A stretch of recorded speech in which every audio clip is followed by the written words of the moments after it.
நீ வந்து ஏற்கனவே திரைப்படத்துல இலவச தளத்துக்கு உடைச்சாங்க, இப்போ வந்து நீ வந்து தரேன்னு சொல்லிட்டு என்னடான செருப்படி கேள்விகளை நெட்டிசன்கள் கேட்டாங்க.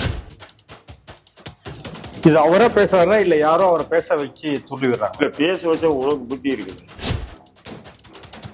அப்புறம் ரசிகர்களையே நீ வந்து கொள்ளடி பண்ணி அடிச்சுட்டு அந்த பணத்துல வச்சுட்டு இப்ப அரசியல் இறங்கி மறுபடியும் அந்த ரசிகர்களை விடாம அரசியல வந்து என்ன பண்ற முதலீடு பண்ற பண்ணிட்டு நீ எதுக்கு இவ்வளவு டைலாக் வீரா பண்ற?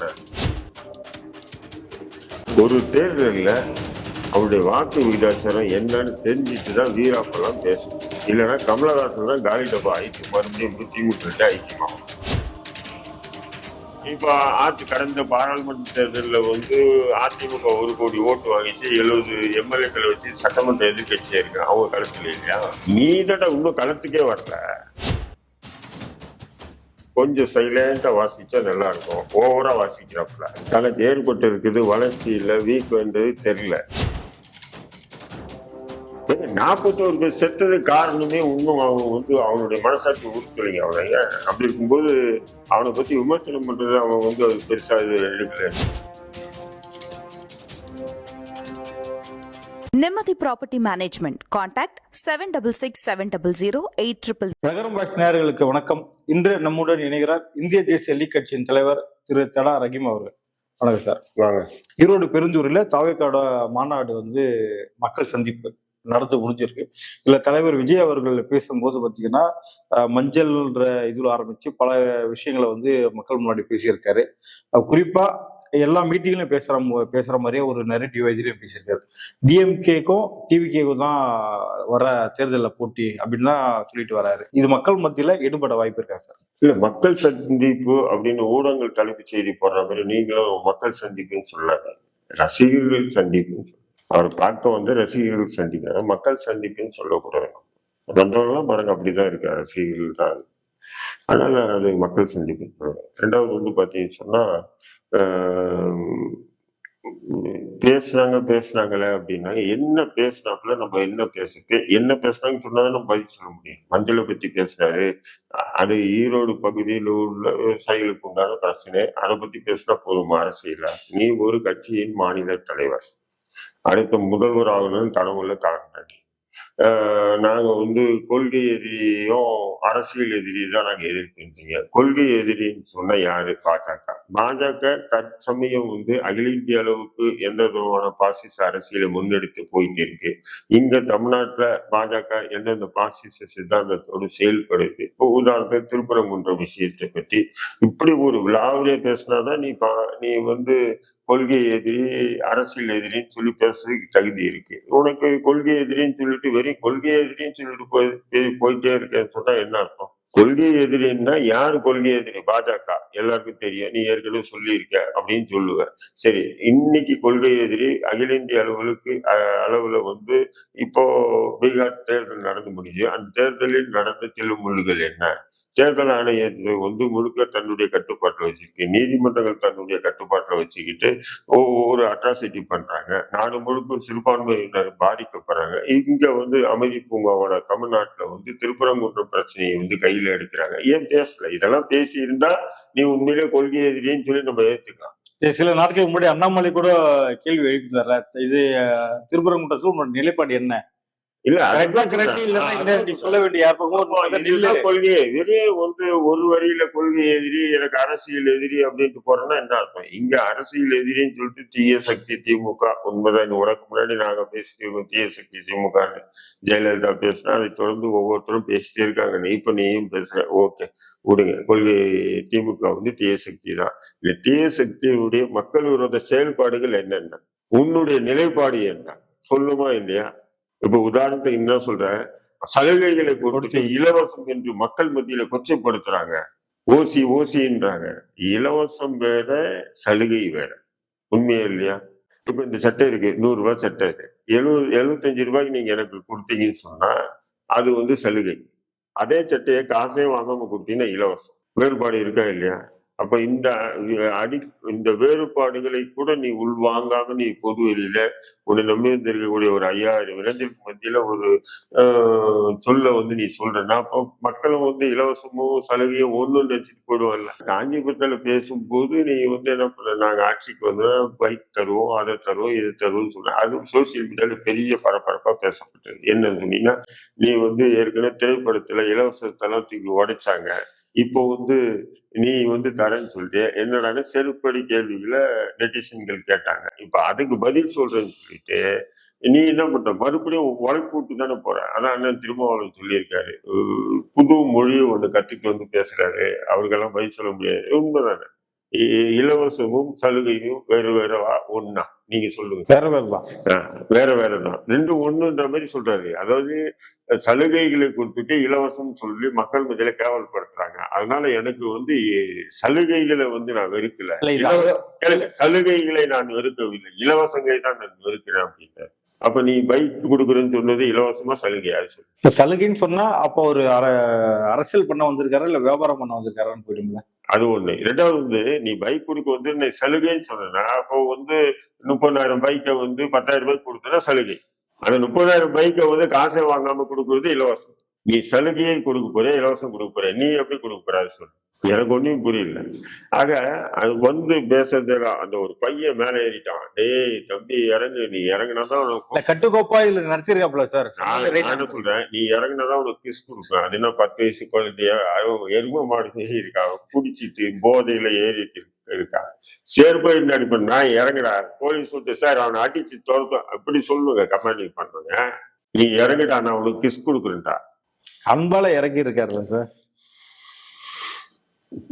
கெஞ்சலாம்.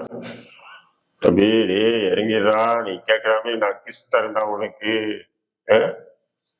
ஒரு சாதாரண ஒருத்தர் மேல இருக்கிற இறங்கவும் முடியல. இவர் வந்து தமிழ்நாட்டுல வேற யாருமே இல்லை.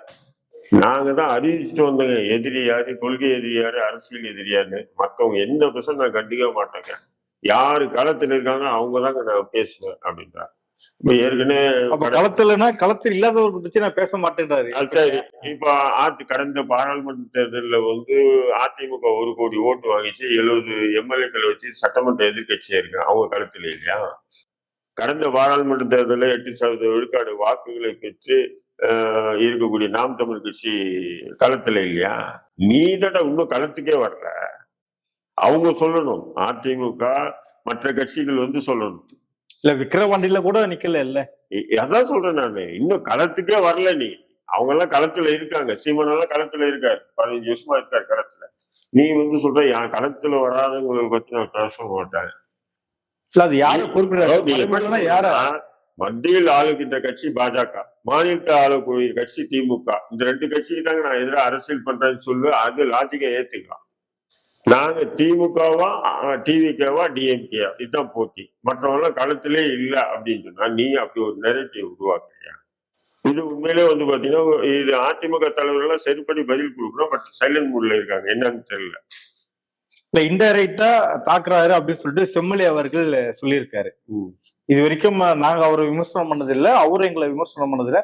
ஆனா இந்த இதுல வந்து இன்டைரக்டா பண்றாரோ அப்படின்ற எண்ணம் எங்களுக்கு இருக்கு அப்படின்ற மாதிரி செம்மொழி அவர்கள் சொல்லி. அதான் நான் சொல்றேங்க, கடந்த பாராளுமன்ற தேர்தல் 1 கோடி ஓட்டு வாங்கினாங்க. 70 எம்எல்ஏ எதிர்கட்சி தலைவராக உட்கார்ந்து இருக்காங்க. அவங்க களத்திலே இல்லையா? சீமான் களத்திலே இல்லையா? நீ இன்னும் களத்துக்கே வரலடா. நீ இன்னும் ஒரு கவுன்சிலர் கூட ஜெயிக்கல, நீ களத்திலே இல்லை. இது அவரா பேசுறாரா இல்ல யாரோ அவரை பேச வச்சு தூண்டி விடுறாங்க? இல்ல பேச வச்சா உனக்கு புத்தி இருக்குங்க. கிரவண்டியில என்ன பேசுனியா அதான் மதுரையில பேசணும், மதுரையில என்ன பேசுனியா அதான் ரோட் ஷோல பேசணும், ரோட் ஷோல என்ன பேசுனியா அதான் காஞ்சிபுரத்துல பேசுறேன், காஞ்சிபுரத்துல என்ன பேசுனியா அதான் ஈரோடுல பேசு. எனக்கு அரசியல் எதிரி திமுக, கொள்கை எதிரி பாஜக. பாஜகன்னு கூட சொல்றது இல்லை, கொள்கை எதிரி அரசியல் எதிரி. டிவிகேவா டிஎம்கேயா, இதே திரும்ப திரும்ப பேசுன வெறுப்படிக்குதா இல்லையா? இப்ப எந்த ரசிகரும் உன்னை நாடி ஓடி வரனா அவனே சரி. இப்படி இப்படி சொல்றாருன்னா ஏடிஎம்கே வந்து மறைக்கப்பட்டு விடும் அப்படின்ற ஒரு எண்ணத்துல அப்படி பேசுறாரா? அப்படி இல்ல, களத்துல நாங்க 2 பேர் தான் இருக்குன்னா போட்டி அங்க 2 பேருக்குள்ளதான் ஒரு நெரேட்டிவ் உருவாக்குறாரு. புரியுதுங்களா உங்களுக்கு? இல்ல அதான் இவரு உருவாக்குனா ஏடிஎம்கேன்ற ஒரு கட்சி மக்கள் மனசுல இருந்து அகற்றிட. அதுக்கு உண்டான இது ஒரு ஆரம்பம் தான். இதை இப்படி கொண்டு போறாரு. இன்னொன்னு என்ன சொல்றாரு, அதிமுக இவரு செங்கோட்டையன் வந்துட்டாரு, இன்னும் நிறைய பேர் வருவாங்க. ஆனா வரலையே யாரும். அடுத்த கட்சியில இறக்குமதி செஞ்சதான் உனக்கு ஆளா? இது கேவலங்க. ஒன்றும் அரசியல் நீ இறங்கல, உன்னுடைய வாக்கு விகிதாச்சாரம் எவ்வளோன்னு தெரியல. ஏதோ அங்க பித்து குளிச்சுதுங்க உன்னுடைய ரசிகர்கள் வந்துட்டு ஒரு பொண்ணு பேசுறா, நான் வந்து விஜய்க்கு தான் ஓட்டு போடுவேன், என் வீட்டுல 8 ஓட்டும் விஜய்க்கு போட சொல்லுவேன், போடலன்னா சோத்துல விஷம் வச்சு கொடுத்துருவேன். அப்ப எல்லாருமே இது போன்ற நாதாரிகளை வச்சுட்டு நீ நாடால நினைக்கிறேடா நாய். அந்த கூட்டத்திலே ஒண்ணு சொன்னாரு, ஏதாவது ஒரு விஷயத்தை வச்சு உங்களையும் என்னையும் பிரிக்க பாக்குறாங்க, ஆனா உங்களுக்கும் எனக்குள்ள பாண்டிங் ஒரு 30 வருஷம் ஆனது, அதை பத்தி அவங்களுக்கு தெரியாது, உங்களை நம்பிதான் நான் களத்துக்கு வந்திருக்கேன் அப்படின்னு சொல்லிட்டு இன்னொரு தடவை அவங்கள்ட்ட கெஞ்சுறாரு, உங்களை நம்பிதான் நான் வந்துட்டேன், கைவிட மாட்டீங்களே அப்படின்னு. நீங்க தான் என்ன இவ்வளவு பெரிய ஹீரோவாக்குனீங்க, இவ்வளவு கோடி சம்பாதிக்குது நீங்க தான் வழி கொடுத்தீங்க, சரி சம்பாதிச்சுட்டு நல்லா இருக்கேன், இப்போ உங்களை விட மாட்டேன், நானு உங்களை வச்சு அரசியல் முதலீடு பண்ண போறேன் அப்படின்னு சொல்லாம சொல்றேன். வேற என்ன சொல்றது? மற்ற ரசிகர்களா ரசிகர்கள் பிறகு அப்படியே ஒதுக்கிடுவாங்க, முடிஞ்சிடும். இந்த ரசிகர்களை மறுபடியும் அரசியல்லையே என்ன பண்றாரு, முதலீடு பண்ண பாக்குறாரு. அப்போ இவங்க எல்லாம் வந்து நேர்மையான அரசியலை பத்தி பேச என்ன அருகதை இருக்கு? 100 ரூபாய் டிக்கெட்ட 2000 ரூபாய்க்கு விற்கிறான் உன் திரைப்படத்துக்கு, என்னைக்காவது நீ குரல் கொடுத்துருக்கியா? என்னுடைய ரசிகர்கள் யாரும் 100 ரூபாய் டிக்கெட்டு 100 ரூபாய் கொடுத்து தான் வாங்கணும், 2000 3000 கொடுத்து வாங்கக்கூடாதுன்னு சொல்லியிருக்கியா? நீ பாட்டுக்கு 200 கோடி 300 கோடி வாங்கி வச்சுக்கிட்டு அவன் 100 ரூபாய் டிக்கெட் 2000 கொடுத்து வாங்கிட்டு போனதான் இல்லையா? அப்ப ரசிகர்களையே நீ வந்து கொள்ளை அடிச்சு பண்ணி அடிச்சுட்டு அந்த பணத்துல வச்சுக்கிட்டு இப்ப அரசியல் இறங்கி மறுபடியும் அந்த ரசிகர்களை விடாம அரசியல வந்து என்ன பண்ற, முதலீடு பண்ற பண்ணிட்டு நீ எதுக்கு இவ்வளவு டைலாக் வீராப்புன்ற? இப்ப விஜய் சினிமாவுக்கு வரும்போது பாத்தீங்கன்னா, சினிமா இருந்த அட்மாஸ்பியர், அந்த இருந்த சூழல் எல்லாமே வேற. நிறைய ஹீரோக்கள் இருந்தாங்க, நிறைய ப்ரொடக்ஷன் கம்பெனி, தொடர்ந்து நிறைய படங்கள் வந்துட்டே இருக்கும். இப்போ வரும்போது அந்த சூழல் வந்து வேற மாதிரி இருக்கு. ஆனா சினிமா துறையே வேற ஒரு நபர் கபலீகரம் பண்ணக்கூடிய சூழல்லையே விஜய் வந்து அதை எதிர்த்து எதுவுமே பேசாம இருந்துட்டு தான் நடிச்சுட்டு சேர்ந்து வந்தவர். அங்கேயே அப்படி இருந்தவர் அரசியல் வந்துட்டு மக்களுக்கு என்ன பெருசா செஞ்சிட முடியும்? நிறைய விஷயங்கள் இருக்குங்க. இதே வந்து சினிமா சங்கத்திலே நிறைய பிரச்சனை இருக்கும்போது வாய் திறக்காது. இப்ப மக்களுக்கு அவங்க வந்து என்ன புடுங்க போறாங்க சொல்லுங்க, என்ன செய்ய போறாங்க? காளிங்கராயன் அணைன்னு பேசுறாரு, அத்திக்கடவு அவிநாசி திட்டம்ன்றாரு, அது ஒழுங்கா எக்ஸ்டெண்ட் பண்ணியிருந்தா இன்னும் பல லட்சம் மக்கள் அங்க பயன்பெறுவாங்கன்னு சொல்றாரு. அத்திக்கடவு அவிநாசி திட்டம் எத்தனை ஆண்டு காலமா நிலுவையில் இருக்குன்றது அவருக்கு தெரியுமா என்னன்னு தெரியல. நான் என்ன சொல்றேன், அத்திக்கடவு அவிநாசியுடைய வரலாறு என்ன வரலாறு? அது ஒரு பெரிய ஒரு பாரம்பரியமான யாரோ எழுதி கொடுத்தாங்கன்னு சொல்லி நீ அப்படியே வந்து படிக்கிறேன்னு சொன்னா என்ன சொல்றது? நீ என்ன சொல்ல முடியும்? ஆக இன்னைக்கு பேசின பேச்சு பார்த்தா ஒண்ணுமே இல்லை. தீய சக்தி திமுக, தீய சக்தி திமுக. அண்ணா எம்ஜிஆர் இவர்கள்லாம் எல்லாருக்குமான தலைவர்கள். அவர் நான் எடுத்துட்டேன் நீ எடுத்து கூட என் சண்டைக்கு வரீங்கன்னு கேட்டிருக்காரு. யார் சண்டைக்கு போனவங்க? எம்ஜிஆர் வந்து அனைவருக்குமான தலைவர்.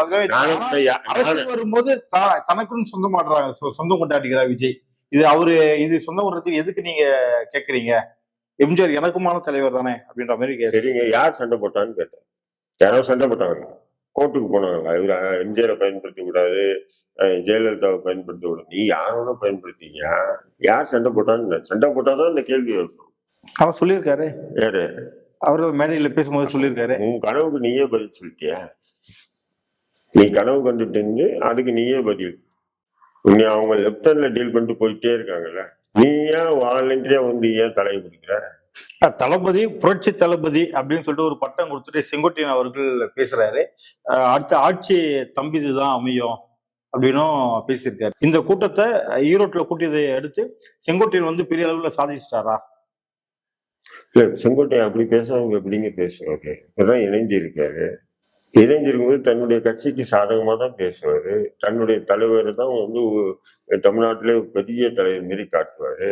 அடுத்த ஆட்சி எங்களுதுன்னு சொல்லுவாரு. அது சொல்லாம வேற என்ன சொல்ல? அங்க இருந்த கூட்டங்கள் எல்லாமே பாத்தீங்கன்னா கொங்கு மண்டலம் கூட்டம் தானே சார்? யார் சொல்லுங்க? தமிழ்நாடு முழுவதும் போயிருக்கான் இளைஞர்கள் ரசிகர் இல்லைன்னு சொல்லுங்க. அவர் செங்கோட்டையன் இந்த கூட்டத்தை கூட்டியது மூலம் அவர் வென்றிருக்காரா இல்ல சொல்லி அடைஞ்சிருக்காரா? இல்ல, அது கூட்டம். அதாவது ஒரு சினிமா பிரபலத்தை நீங்க கூப்பிட்டீங்கன்னு சொன்னா அது விஜய் கட்சி பேரை வச்சு இல்ல, சாதாரணமா ஒரு சினிமா நயன்தாரா கலந்துக்கிறாரு ஒரு மாநாடு போடுறது. இது துணிக்கடை ஓபன் பண்றோம் அப்படின்னாலே வந்துடுற துணிக்கடை ஓபன் பண்றாங்க வருதா இல்லையா? இப்ப சமீபத்தில் கூட ஒரு நகை கடை ஓப்பனிங்கு, நடிகை கூட ஃபேமஸான நடிகை இல்லை, ஆனா கூட்டம் அலையும் போது 2-3 பேருக்கு மூச்சு திணறாச்சு. பாத்தீங்கல்ல? சினிமா பிரபலம் எங்க போட்டாலும் வரதான் செய்யும். இப்ப போட்டாங்க இல்லையா கூட்டம், அதே இடத்துல காசு இருந்து சொல்லுங்க, நயன்தாராக்கு பேசுவோம் வரும். அவங்க வச்சு ஒரு நிகழ்ச்சி வேலை இதோட பண்பட கூட்டம் வரதான் கேட்கு. ஒரு தேர்தல்ல அவருடைய வாக்கு விகிதாச்சாரம் என்னன்னு தெரிஞ்சுட்டு தான் வீராப்பெல்லாம் பேசணும். இல்லைன்னா கமலஹாசன் தான் காலி டப்பா ஆயிட்டு மறுபடியும் திமுக கிட்ட ஐக்கியமாகணும். அதனால கொஞ்சம் பொறுமை காத்து கொஞ்சம் சைலண்டா வாசிச்சா நல்லா இருக்கும். ஓவரா வாசிக்கிறாப்புல தனக்கு ஏற்பட்டு இருக்குது வளர்ச்சி இல்லை வீக்குன்றது தெரியல. ரசிகர் கூட்டம் என்பது வீக்கும், அது வளர்ச்சியல். கட்சி தொண்டர்கள் என்பது வளர்ச்சி, வீக்கம் அல்ல. அது உங்ககிட்ட இருக்கிறது வீக்கம், ரசிகர் கூட்டம். அத வளர்ச்சி நினைச்சு நீ மைக்கு, அதுவும் ஹை டோன் மைக் வச்சுக்கிட்டு அந்த கட்சி ஏன் கட்சி? தந்தை பெரியார், பெருஞ்சர் அண்ணா, எம்ஜிஆர் இந்த 3 பேரையுமே வச்சு அவர் அரசியல் கண்டாரு. எப்படி என்ன மாதிரியான ரிசல்ட் அவருக்கு வர வாய்ப்பு இருக்கு சார்? தேர்தலுக்கு பிறகுதான் தெரியும். இல்ல இந்த கூட்டங்கள்லாம் தொடர்ந்து வருது, இவங்க 3 பேருமே வச்சு ஜெயிக்க வாய்ப்பு இருக்கா? இல்ல மக்கள் இவர் நம்பி வரதுக்கான வாய்ப்புகள் இருக்கா? எம்ஜிஆர் ஆகட்டும், நம்ம பெரியார் ஆகட்டும், இவரு காமராஜர் இருக்கட்டும், அந்த ஜெனரேஷன் முடிஞ்சிச்சு. இப்ப 2K கிட்ஸ் இருக்கக்கூடிய ஜெனரேஷன் காலத்துல உங்க கட்சிக்காரனுக்கே இன்னும் பெரியாரை பத்தி தெரியாது, உங்க கட்சிக்காரனுக்கு இன்னும் அம்பேத்கரை பத்தி தெரியாது, உங்க கட்சிக்காரனுக்கே இன்னும் அண்ணாவை பத்தி தெரியாது. புரியுதுங்களா இல்லையா? அப்படி இருக்கும்போது நான் அம்பேத்கர், பெரியார், காமராஜர் இவங்களை வச்சுதான் அரசியல், அவங்கதான் என்னுடைய முன்னோடின்னு சொன்னா அவனுங்களுக்கு எதுவுமே தெரியாது. அவனுக்கு முன்னோடி உன்னையதான் பாக்குறாங்க. அதனால தேர்தல் நேரத்துல இவருடைய வாக்கு விகிதாச்சாரத்தின் அடிப்படையில் இந்த டயலாக்கு தகுமா தகாத. அறிஞர்னா தந்தை பெரியார், எம்ஜிஆர் இதை பேசி அவர் ஓட்டை கவர்ந்துட மாட்டாரா? அவங்களுக்கு ஓட்டு இல்லை. இல்ல அவர்ல ஃபாலோ பண்ண உடைய பெரியாருக்கு என்ன ஓட்டு இருக்கு தமிழ்நாட்டுல? திமுக பேரை திமுக பேரை சொன்னா ஓட்டு போடுவோம், பெரியார் சொன்னா யாரும் ஓட்டு போடுவான்? நான் திமுக பெரியார் நானும் சொல்றேன், அண்ணா திமுக ஓட்டு போடுவான். ஆனா அண்ணா பேரை மட்டும் சொல்லிட்டு போனா ஓட்டு போட்டுவாங்க. காமராஜருக்கு இன்னும் ஓட்டு போடுவாங்க. இப்படிதான் எல்லா இடத்துலயும் முடிஞ்சிச்சு. அது அவங்க அவங்கள ஒவ்வொரு அரசியல் கட்சி தலைவர்களோ அரசியல் கட்சி அவங்கள முன்னோடியா எடுத்துதான் பண்ணுவாங்க. பட் அவங்கள காட்டி எந்த வாக்குகளையும் அறுவடை பண்ண முடியும். சொல்லுங்களா உங்களுக்கு? இதுதான் யதார்த்த நிலை. அவங்கள வச்சுனா எல்லா ஓட்டும் நமக்கு போட்டுருவாங்கன்னு சொன்னா எப்பவே அதிமுக தோல்வி அடைஞ்சிருக்காரு. அதிமுக வெற்றி பெற்றே இருக்காரு. இருக்கா இல்லையா? ஈரோட்ல இருக்கக்கூடிய பிரச்சனைகளையும் கையாண்டு பேசியிருக்காரு. எப்படி பாக்குறீங்க சார்? என்னத்த சொல்லுங்க, என்ன பேசினாருன்னு தெரிஞ்சதானே. மஞ்சளை பத்தி பேசுறது, அந்த பட்டு இவர் பத்தி பேசுறது, இது ஒரு பேச்சு இல்லைங்க. அதாவது மஞ்சள் பத்தி பேசிட்டு இந்த மஞ்சள் ஏற்றுமதியில சுணக்கம் ஏற்பட்டிருக்கு. இது யார் காரணம்? மத்திய அரசா மாநில அரசா? மத்திய அரசினுடைய என்னென்ன காரணத்துக்காக இது மஞ்சள், மாநில அரசினுடைய என்னென்ன குளறுபடிகள், இதை பத்தி விலாவரியா பேசணும். புரியுதுங்களா இல்லையா? இன்னைக்கு ஜிஎஸ்டி என்ற வரி போட்டு மத்திய அரசு போட்டதுனாலதான் இது போன்ற தொழிலுக்கு மிகப்பெரிய ஒரு பின்னடைவுன்னு சொல்லி வரல பொருளாதார வல்லுநர்கள் கட்டுரைலாம் எழுதுறாங்க. அதை குறைஞ்சபட்சம் படிச்சுட்டு நீ இந்த மஞ்சள் ஏற்றுமதி, மஞ்சள் உற்பத்தி, மஞ்சள் விற்பனையில ஏன் சுணக்கம் அப்படின்றத ஒரு விரிவான தகவலை மக்களுக்கு கொடுக்கணும். சும்மா நுனி பொண்ணு மேஞ்ச மாதிரி யாரோ எழுதி கொடுத்தது, இந்த பகுதி பிரச்சனைங்க இது பேசுங்கன்னு சொல்லி யாரோ எழுதி கொடுத்தா அதை அப்படியே வாசிச்சு போகணும்னு சொன்னா அது வேலைக்கு ஆகாதுன்றாங்க. அதுவும் இல்லாம நீங்க ஒரு மாநில தலைவர், நீ முதல்ல அகில இந்திய அரசியல் பேசணும், அதன் பிறகு மாநில அரசியல் பேசணும், அதன் பிறகுதான் பகுதி அரசியல். அங்க என்ன பிரச்சனையோ அதை பேசிட்டு முடிச்சுட்டு வரணும். நீ மொத்தமே 10 நிமிஷம் பேசுங்க. அந்த 10 நிமிஷமே கத்துறதுக்கே ஒரு 2 நிமிஷம் போயிடுச்சு காபோன்னு சொல்லிட்டு, ஒரு 2 நிமிஷம் தீய சக்தின்னு சொல்லி திமுக திட்டியே போயிடுச்சு. இன்னும் 2 நிமிஷம் இலவசமா இல்ல சலுகையான்று அதுக்கு விளக்கம் கொடுக்குறேன்னு சொல்லி உழப்பணி, அதுக்கு ஒரு 2 நிமிஷம் போயிடுச்சு. அதுக்கப்புறம் என்ன 4-5 நிமிஷத்துல என்ன மாதிரி நீ பேச சொல்லுங்க. அதான் மாநாட்டிலே சொல்றாரு சார், நான் எத்தனை நிமிஷம் பேசினா உங்களுக்கு என்ன சார், 5 நிமிஷம் பேசுனா என்ன, 10 நிமிஷம் பேசுனா உங்களுக்கு என்ன சார் அப்படின்னு அவரே சொல்லிட்டாரு. அதாவது நான் 5 நிமிஷம் பேசுனேன்னா 10 நிமிஷம் பேசணும்னா 20 நிமிஷம் பேசினா உங்களுக்கு என்ன சாருன்னு கேட்கிறாங்க. நான் கேட்கிறேன், இதை உன் மத்திய மேல நின்று பேசிட்டு போயிட்டு இருந்தா யாரும் கேள்வி கேட்க மாட்டாங்க. ஏதோ பைத்தியக்காரன் பேசிட்டு இருக்கான்னு சொல்லுவான். நீ அரசியலுக்கு எடுத்து ஆளுமையோடு நான் அடுத்த முதல்வர் ஆவேன்னு சொல்லிட்டு மக்கள் மத்தியில பேசுறதா கேள்வி எழுப்பு. உண்மையா இல்லையா? ஆமா, அதே மாதிரி இத நீ நீ 10 நிமிஷம் 5 நிமிஷம் உன் வீட்டு மெத்த மேல கட்சி ஆரம்பிக்க மெத்த மேல இருந்துட்டு நீ கத்தன்னு சொன்னா அப்படியே பாப்பானுங்க மக்கள். பாவம் விஜய் மென்டல் ஆயிட்டாங்க அப்படின்னு சொல்லிட்டு போயிடுவாங்க. நீ பொதுவெளியில பேசும்போது நீ என்ன பேசினாலும் விவாதமா தான் செய்யும். இல்ல, அவர் சார்ந்து வைக்கக்கூடிய விமர்சனங்களே பொதுவா எதையுமே அவர் ஏத்துக்கவே மாட்டேங்கிறாரு. 41 பேர் செத்தது காரணமே இன்னும் அவன் அவனுடைய மனசாட்சி உறுத்தலைங்க அவனைங்க. அப்படி இருக்கும்போது அவனை பத்தி விமர்சனம் பண்றது அவன் அது பெருசா இது எடுக்கலன்றீங்க. 41 பேர் உயிர் பலிங்க. அசால்ட்டா அரசு மீது குற்றச்சாட்டு சுமத்திட்டு தப்பிக்க பாக்குறான் நாயே. இந்த வரையிலும் எந்த ஒரு கூட்டத்திலாச்சும் ஒரு இரங்கல் கூட தெரிவிக்கல. ஒரு சாடிஸ்ட் தான் அப்படி பண்ணுவான். தன்னுடைய கட்சி வளர்ச்சிக்காக நரபலி கொடுத்த மாதிரி நினைச்சிட்டு இருக்காங்க. நீங்க என்ன நினைச்சிட்டு இருக்கீங்க? அவனை போய் நீங்க திரும்ப திரும்ப பேசிட்டு டைம் தான் வேஸ்ட். நடப்பு அரசியல் குறித்து பல்வேறு கருத்துக்களை பற்றி மிக்க நன்றி சார்.